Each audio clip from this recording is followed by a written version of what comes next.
I'm Richard Jack Smith of Real Talk Movie Reviews. Got a double soundtrack today for you folks, beginning with Cruella by Nicholas Britell and then moving on to Alpha. I was chomping at the bit to listen to Cruella, having enjoyed Brittell's work on Vice in particular, but as you'll see, this was something of a disappointment. A theme rarely comes in fragmented form. The EF motif conjured by John Williams for the film Jaws was a hook, a building block which led to a larger symphonic horror. In 101 Dalmatians, composer George Bruns created a catchy melody and lyrics for Cruella de Vil. It's a musical identity inseparable from the film, so it's criminal that Nicholas Britell has completely ignored Bruns' earlier efforts.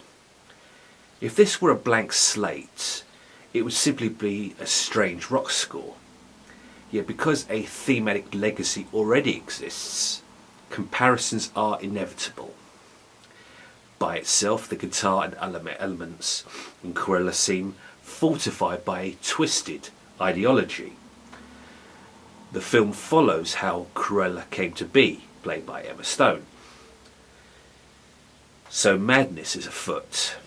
However, the broken shards quality of Britell's theme makes it inconclusive at worst and repetitive at best. While not a lost cause per se, restraint garnished with pride robs Britell of the chance to be singular. His music clearly depicts an apathetic soul, want a feeling, one beaten down by circumstances, so the music must be edgy as a result. However, he misses the point here. If hints of Bruns' theme as icy breaths had been a key design feature, then Britell's work would flower rather than sour. It's so insulated and as a result reactive as opposed to proactive. There's rarely a chance to connect or sympathise. Now you compare this to how James Newton Howard approached Maleficent and how deeply felt that score was, and you get an idea just how far away Britell has gone with this particular effort, Cruella. Ultimately, I'm Cruella makes the strongest imprint. It depicts a sad soul, yet one whose purpose might be slowly revealing itself. And it could change how the score might be interpreted, but this comes much later in the album. Had it started with I'm Cruella, it would have been a much stronger effort, I think.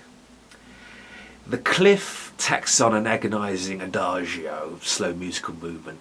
Think Elliot Goldenthal's Alien 3, which was a strange hybrid between tragedy and triumph. It's not quite that here, but it fails to resolve in Cruella, this type of movement. The promise unspent and the goal foolish. Also, the instrumental version of Call Me Cruella reminded me of the tango-infused work done by Howard Shore for The Departed. So in Cruella we are greeted with a strange classical rock hybrid.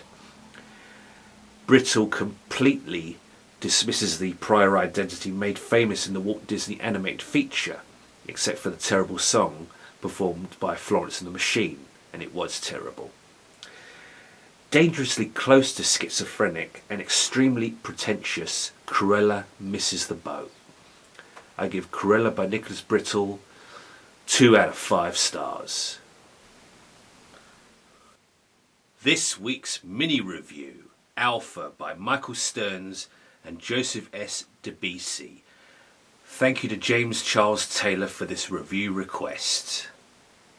An opportunity that would lend itself to innovations in choirs, percussion, specialty wind instruments and atmospheric shadings goes bust in Alpha. Emotional hooks might linger, only to retreat back into the void. Few of these sounds distinguish character or place. For example, Alpha Follows wasn't too bad, although it's not exactly John Barry's Dances with Wolves. Ultimately, The Village, Alpha's theme, and Goodbye Alpha proved to be the finest tracks, making sweet promises the remaining underscore cannot follow. 2 out of 5 stars.